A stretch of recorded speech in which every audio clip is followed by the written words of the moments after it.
Christ. C'est une allusion générale au retour de Christ. Et laissez-nous nous rappeler que c'est une espérance parce que ce retour de Jésus inclut la résurrection des morts. Les morts seront ressuscités. Et la Bible nous dit, ceux qui seront ressuscités ce jour, c'est ceux-là qui ont accepté Jésus-Christ comme Seigneur et Sauveur, et ils sont morts dans la foi en Christ. Maintenant, Christ vient pour les ressusciter. Christ vient pour leur donner la victoire sur la mort. Et cela, nous le voyons dans Romains chapitre 8, les versets 22 à 23, 1 Corinthiens 15, 51 à 58, Philippiens chapitre 3, les versets 20 à 21, 1 Thessaloniciens chapitre 4, les versets 13 à 18, et 1 Jean chapitre 3, les versets 2 à 3. Vous allez voir que ça inclut la résurrection des morts. Non seulement la résurrection des morts, mais aussi ça inclut le règne des saints avec Christ dans la gloire. C'est en ce moment-là que nous allons régner avec Christ dans la gloire. Pour voir cela, vous pouvez lire 2 Timothée chapitre 2, le verset 10. Nous allons régner avec Christ dans la gloire. Tu vois que c'est quelque chose à souhaiter. C'est quelque chose à souhaiter. Si Christ venait aujourd'hui, nous les vivants, nous allons voir les frères et sœurs qui nous ont quittés par la mort. La mort nous a arrachés. Nos mamans, nos papas, nos bien-aimés, nos pasteurs, nos bishops, nos voisins. Mais si Christ venait aujourd'hui, dans cette vie que nous sommes, sachez que nous verrons ceux-là qui sont morts en Christ. Tu vois que ça sera une grande victoire sur la mort. Et cela nous amène à régner maintenant avec Christ dans la gloire. La Bible continue dans les mêmes versets en disant que c'est une manifestation de la gloire. Non seulement une bienheureuse espérance, mais aussi une manifestation de la gloire. De la gloire. L'apparition de la gloire. Ça sera notre libération. C'est ce que la Bible est en train de montrer. Quand la Bible parle de la manifestation de la gloire, cela implique notre libération de la présence du péché. Le péché n'aura plus le pouvoir sur nous. Le péché n'aura plus à nous tenter. Le monde n'aura plus à nous soumettre à ses ordres. Mais nous serons dans la présence glorieuse, la libération par rapport à tout ce que nous appelons péché. Et le troisième mot dans le même verset, quand la Bible dit que c'est la manifestation de la gloire de notre grand Dieu et Sauveur Jésus-Christ. Voilà la mention explicite de la divinité de Jésus. Jésus-Christ. La Bible l'appelle notre grand Dieu et Sauveur. Tu vois que la divinité de Jésus est vraiment explicite dans ces versets. Il est Dieu.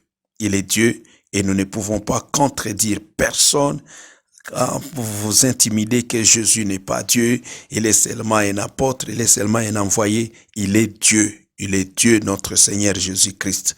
Et voilà, c'est quelque chose à souhaiter que le Seigneur vienne. Qu'il vienne vraiment nous prendre, qu'il vienne récupérer son Église afin que nous puissions non seulement vaincre la mort, mais aussi de régner avec lui dans sa gloire et contempler sa grandeur et sa bonté face à face. Voilà la quatrième appellation que la Bible nous révèle, c'est la manifestation de la gloire de notre grand Dieu et Sauveur Jésus-Christ. Bien-aimé, je te rappelle encore que ce n'est pas quelque chose à craindre, mais c'est quelque chose à souhaiter que cela puisse arriver bientôt, afin que nous puissions vaincre la mort, afin que nous puissions entrer dans la gloire de Dieu et vaincre aussi les péchés. Que le Seigneur soit loué à jamais. Allons à la cinquième, maintenant, appellation que la Bible nous donne. Poursuivons. Maintenant, pour découvrir la cinquième appellation que la Bible nous donne par rapport à ces termes et retour de Jésus-Christ, allons directement dans 2 Pierre chapitre 3 et le verset 12. La Bible nous dit ce qui suit, nous lisons le verset 12 de 2 Pierre chapitre 3. Attendez et hâtez l'avènement du jour de Dieu, jour à cause duquel les cieux enflammés se dissoudront et les éléments embrasés s'effondreront. Parole du Seigneur. Bien-aimés, vous voyez que les termes que Pierre est en train d'utiliser, c'est la même réponse, le même mot que Jésus avait donné à ses disciples quand les disciples lui posèrent la question par rapport à son retour. Quand les disciples ont cherché, désiré à connaître le jour et l'heure, Jésus leur avait dit, vous n'avez qu'à attendre. Vous attendez. Ça va arriver. Soyez, veillez. Ça va arriver ce jour-là. Et c'est le moment que Pierre utilise. Il dit attendez. Il est en train de parler aux chrétiens. Quand la Bible nous dit d'attendre, nous savons et nous connaissons tous quand quelqu'un est en train d'attendre quelque chose ou quelqu'un, il se comporte en conséquence par rapport à ce qu'il est en train d'attendre. Et maintenant, notre attente doit motiver une conduite sainte et pieuse. Parce que nous attendons celui qui est saint. Nous attendons un ciel dans lequel les péchés et les mal n'entreront jamais. Voilà pourquoi, quand la Bible ou les apôtres, les écrivains de la Bible sont en train de dire « attendez » ou « veillez », soyez en attente, c'est afin que nous puissions nous comporter en conséquence. Et donc, l'attente motive une conduite sainte et pieuse. Maintenant, le mot « hâter », c'est ce qui attire beaucoup mon attention. Quand Pierre dit « hâter ces jours », hâter les jours de Dieu, c'est-à-dire quoi? C'est-à-dire qu'il est en train de nous dire « désirer ces jours ardemment, que ces jours viennent ». Désirer ardemment que quelque chose se passe, désirer ardemment que Christ puisse arriver maintenant. C'est ce qu'il est en train de nous dire dans ces versets. Bien-aimés, vous voyez que ceux-là qui étaient connectés, ceux-là qui sont connectés au ciel, ceux-là qui sont connectés aux promesses de Dieu, sont en train de chanter en eux, Seigneur, viens, Seigneur, viens, Seigneur, viens. Et cela prouve que les chrétiens ne doivent pas craindre le jour du Seigneur. Nous ne devons pas craindre le jour du Seigneur, mais nous devons l'espérer ardemment. Nous devons l'espérer ardemment. Et il y a d'autres versets qui nous montrent que vraiment nous devons chanter à ce que nous devons prier, nous devons même gêner pour lui dire Seigneur, si tu pouvais venir aujourd'hui, au lieu de dire comme les chrétiens qui sont fatigués, qui n'espèrent à rien, ils sont en train de dire oh Seigneur, attends, je n'ai pas encore terminé mon chantier, je n'ai pas encore terminé ceci et cela, voilà les mariages est programmé, si tu venais, je ne serais plus marié. Oh bien-aimé, qu'est-ce que nous pouvons comparer à cet événement du jour de Dieu? C'est un jour particulier, un jour que nous venons de voir que à l'apparition du Maître, nous allons surmonter même la mort, nous allons surmonter les péchés. Pourquoi ne pas désirer que ce jour puisse arriver, bien-aimé? Voilà, l'apôtre Pierre est en train de nous dire que nous devons hâter ce jour, nous devons le désirer ardemment que cela puisse arriver maintenant. Et pour ajouter d'autres versets, vous pouvez lire dans 1 Corinthiens chapitre 1, le verset 7, 1 Corinthiens 16, le verset 22, 1 Jean 2, 28, 1 Jean 3, 3. Vous allez voir comment la Bible est en train de nous montrer que nous devons hâter ces jours, nous devons désirer ardemment que ces jours arrivent. Et ça ne doit pas être un objet de crainte ni de peur dans la vie de quelqu'un qui est vraiment sauvé. Maintenant, le verset nous montre que le retour de Jésus, c'est les jours de Dieu, les jours de Dieu.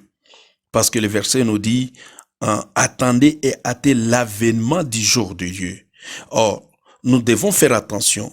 Dans la Bible, il y a des termes semblables, mais qui ne donnent pas la même signification. Parce que les jours de Dieu est différent du jour du Seigneur. Ah voilà. Voilà. Les jours de Dieu est différent du jour du Seigneur. Parce que le jour de Dieu désigne la condition éternelle. En provision de quoi? En provision de laquelle les cieux et la terre seront brûlés et de nouveau créés. Et de nouveau créés. Et nous devons comprendre cela quand Pierre l'a compris. Parce que Pierre les nomme probablement ainsi à cause de quoi? À cause de ce qu'il a lu dans 1 Corinthiens, chapitre 15, le verset 28. Parce que dans l'esprit de Paul, il y avait quelque chose qui s'est révolté, je dirais, dans l'esprit de Paul. Parce que dans 1 Corinthiens chapitre 15, le verset 28, l'apôtre Paul est en train de montrer une gloire éternelle. Une gloire éternelle. La gloire éternelle de la nouvelle création. C'est ce que l'apôtre est en train de démontrer dans ces versets. Dans la nouvelle création. Et dans cette nouvelle création, Dieu sera tout en tous. Tout en tous. Et c'est pour cela que Pierre aussi est en train de dire que c'est les jours de Dieu. Les cieux et la terre seront brûlés, mais il y aura encore une nouvelle création dans laquelle Dieu sera tout en tous. C'est ce que les Écritures nous révèlent. Maintenant, lorsque le jour de Dieu viendra, qu'est-ce que vous en pensez? Qu'est-ce que vous pensez? Les jours de Dieu. Est-ce que tous les jours ne sont pas les jours de Dieu? Et Paul nous révèle que Dieu sera tout en tous. Cela montre que les jours de l'homme sera passé. C'est maintenant que tu peux te repentir. C'est maintenant que tu peux demander pardon. Parce qu'il y a les jours où tu ne demanderas plus pardon, le Seigneur aura pris toutes choses en main. Le Seigneur aura le contrôle de toutes choses, la grâce ne sera plus là. Les jours, ton jour, toi, homme, sera passé, ton jour. Donc, c'est pour cela que la Bible dit, si aujourd'hui vous entendez sa voix, n'endurcissez pas vos cœurs. N'endurcissez pas votre cœur. Voilà que les jours du Seigneur, les jours de Dieu arrivent et ton jour, toi, l'homme, sera passé. Et dans ces jours-là, dans les jours de Dieu, la corruption de l'univers par l'homme, la corruption de l'univers par Satan sera terminée. Sera terminée. Ne sera pas seulement terminée, mais la Bible nous révèle que ça sera aussi jugé afin et pour toujours. Et pour toujours. Bien-aimé, c'est aujourd'hui que tu as encore le temps de régler et de réparer toutes choses dans ta vie. Parce que il y a le moment où tu chercheras ces jours que tu es en train de voir, ces jours que tu es en train d'écouter la parole de Dieu et tu ne le verras plus. Voilà. Terminons ces versets parce que la Bible dit que les cieux enflammés se dissoudront. Je pense que nous allons voir ceci dans les versets qui suivent. Parce que la Bible parle d'un nouveau monde dans lequel la justice habitera, quand nous regardons le verset 13e, de là où nous sommes. Et cela implique que le Seigneur détruira, ou le Seigneur détruise, il va détruire d'abord l'univers ancien, qui est sous la malédiction du péché, car ça doit être détruit. Ce monde doit être détruit pour que Dieu crée un autre monde dans lequel la justice sera habité. Voilà, c'est pour cela que la Bible dit, les cieux enflammés se dissoudront et les éléments embrasés s'effondreront. Voilà, notre cinquième appellation, c'est avènement du jour de Dieu. Et donc, le retour de Christ est encore appelé avènement. Le Seigneur nous donne la grâce de comprendre, mais aussi de hâter, comme Pierre est en train de nous le dire, que ces jours puissent arriver même aujourd'hui, pendant que nous sommes dans ces 3 jours de jeûne et de prière. Si le Seigneur arrivait, frères et sœurs, nous serons dans sa présence et dans sa gloire, afin de régner avec lui. Voilà, nous allons maintenant voir la 6e appellation, afin de terminer en cette deuxième partie. Oui, bien aimé, nous arrivons à la 6e appellation que la Bible nous révèle par rapport à ces termes retour de Jésus. Et je vais nous demander d'aller directement dans 1 Corinthiens, la première épître de Paul aux Corinthiens, chapitre 1, le verset 8. Et j'aimerais assez que nous puissions commencer au quatrième verset pour une bonne compréhension. Et nous lisons directement la parole de Dieu. Je rends à mon Dieu de continuelles actions de grâce à votre sujet pour la grâce de Dieu qui vous a été accordée en Jésus-Christ, car en lui vous avez été comblés de toutes les richesses qui concernent la parole et la connaissance, le témoignage de Christ ayant été solidement établi parmi vous, de sorte qu'il ne vous manque aucun don dans l'attente où vous êtes de la manifestation de notre Seigneur Jésus-Christ. Le verset 8 nous dit, « Il vous affermira aussi jusqu'à la fin, pour que vous soyez irréprochables au jour de notre Seigneur Jésus-Christ. » Parole du Seigneur. Voilà, c'est le mot que nous cherchions. Jour de notre Seigneur Jésus-Christ, c'est la 6e appellation que la Bible donne à ce terme retour de Jésus-Christ.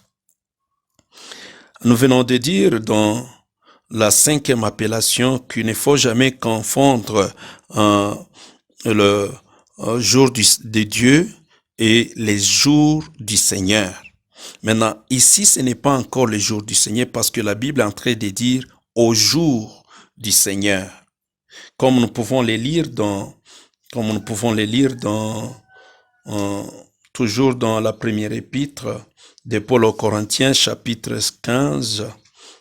5 plutôt, et le verset 5. Voyons ce que la Bible nous dit là-bas. 1 Corinthiens, première épître aux Corinthiens, chapitre 5 et le verset 5 nous dit ceci. Qu'un tel homme soit livré à Satan pour la destruction de la chair, afin que l'esprit soit sauvé au jour du Seigneur Jésus. Voilà, au jour du Seigneur Jésus.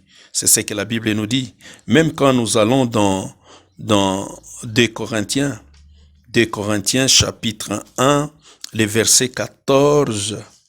2 Corinthiens chapitre 1, le verset 14 nous dit ceci. Comme vous avez déjà reconnu en partie que nous sommes votre gloire, de même que vous serez aussi la nôtre au jour du Seigneur Jésus. Voilà ce que la parole nous dit. C'est-à-dire lors de l'enlèvement, lorsque le Seigneur reviendra chercher son Église. Bien-aimé, le Seigneur doit venir chercher son Église comme il l'a dit. Quand nous lisons en Jean chapitre 14, du 1er au 3e verset, vous allez voir ce que Christ dit. Allons là-bas et lisez la parole de Dieu. Lisons la parole de Dieu. Que votre cœur ne se trouble point. Alléluia. Croyez en Dieu et croyez en moi. Il y a plusieurs demeures dans la maison de mon Père. Si cela n'était pas, je vous l'aurais dit. Je vais vous préparer une place. Et lorsque je m'en serai allé et que je vous aurai préparé une place, je reviendrai et je vous prendrai avec moi afin que là où je suis, que vous y soyez aussi. Parole du Seigneur. Bien-aimé, Jésus vient nous prendre. Il reviendra chercher son Église, il reviendra chercher son esprit. C'est pour cela que l'apôtre Paul est en train de dire que en ce jour, au jour de l'enlèvement de l'Église, voilà, nous devons être dans la joie, dans la joie. Ajoutez encore d'autres versets qui prouvent que Jésus reviendra, il vient chercher son Église, comme 1 Thessaloniciens chapitre 4, versets 13 à 18, et il y a aussi Apocalypse 3, 10 qui nous montre cela. Et nous avons dit qu'il ne faut jamais confondre ce moment avec les jours du Seigneur. Les jours du Seigneur qui est décrit ou écrit dans 1 Thessaloniciens, j'aimerais assez que nous puissions lire là-bas. 1 Thessaloniciens chapitre combien? Allons dans le chapitre 5, chapitre 5 de 1 Thessaloniciens, et prenons le verset 2 et le verset 4. Le verset 2 et le verset 4 nous dit ceci. Nous sommes dans 1 Thessaloniciens 5. Le verset 2 nous dit, nous lisons la parole de Dieu, « Car vous savez bien vous-même que les jours du Seigneur, » tu vois maintenant, les jours du Seigneur viendra comme un voleur dans la nuit. Il viendra comme un voleur dans la nuit. Mais le verset 4 nous dit ceci, « Mais vous, frères, alléluia, mais vous, frères, vous n'êtes pas dans les ténèbres pour que ces jours vous surprennent comme un voleur. » Ces jours ici maintenant, c'est le jugement des non-croyants. Et cela ne doit pas nous surprendre comme un voleur. Voilà, il y a des moments où nous prêchons ces versets disant que ça concerne l'enlèvement de l'Église. Mais ici, les jours du Seigneur concernent les jugements des non-croyants. Et c'est pour cela que l'apôtre dit que cela ne doit pas nous surprendre comme un voleur. Parce que nous ne sommes pas dans les ténèbres, nous sommes dans la lumière. Le verset que nous venons de lire dans en 1 Corinthiens chapitre 1, le verset 4, le verset 5 nous a dit ceci, « Car en lui vous avez été comblés de toutes les richesses qui concernent la parole et la connaissance. » Nous connaissons que nous ne passerons pas au jugement.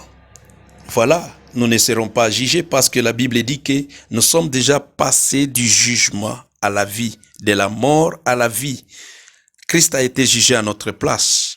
Voilà pourquoi nous devons hâter, nous devons désirer ardemment son retour, bien-aimé. Nous devons même souhaiter à ce que ce soit ce matin, avant même de commencer ou pendant que nous commençons notre prière, que nous nous rencontrions dans les airs avec le Seigneur notre Dieu. Oh, mais Jésus a dit, personne ne connaît les jours ou l'heure, mais seulement vous devez veiller, vous devez être en attente. Voilà la différence entre ces deux termes, les jours de Dieu et les jours du Seigneur. Donc, au jour du Seigneur, c'est les jours de l'enlèvement de l'Église, mais les jours du Seigneur, pour montrer que les jours de l'homme est déjà passé, comme nous l'avons dit, maintenant c'est le Seigneur qui commence à juger. Bien-aimés, parlez à haute voix à nos familles, à nos frères et sœurs qui ne connaissent pas encore Dieu, ou de ceux-là qui se comportent encore d'une manière bizarre par rapport à l'évangile de la croix. Il y a les jours de l'homme qui va passer et les jours de l'Éternel, le jour du Seigneur arrive où il va prendre toutes choses en main afin de juger les non-croyants, afin de juger les prétendants. Ceux-là qui prétendent être chrétiens, mais ils ne le sont pas. Ils sont dans la religion, ils se camouflent dans l'église, mais ils n'appartiennent pas à Jésus-Christ parce qu'il n'y a que toi, il n'y a que ton esprit, il n'y a que ton âme qui peuvent connaître que tu es tu appartiens à Christ ou pas. Tu les connais bien. Si tu n'appartenais pas à Christ encore, il y a une invitation parce que tu as encore le temps, le jour est encore là pour toi. Et les moments arrivent où tu n'auras plus les jours de te repentir, tu n'auras plus les jours de demander pardon. Voilà, bien-aimés, les 6 appellations que nous venons de découvrir dans la Bible par rapport au mot, le retour de Jésus. Nous avons commencé par la première appellation que la Bible nous donne dans Actes des Apôtres, le temps des rafraîchissements, temps du rétablissement de toutes choses.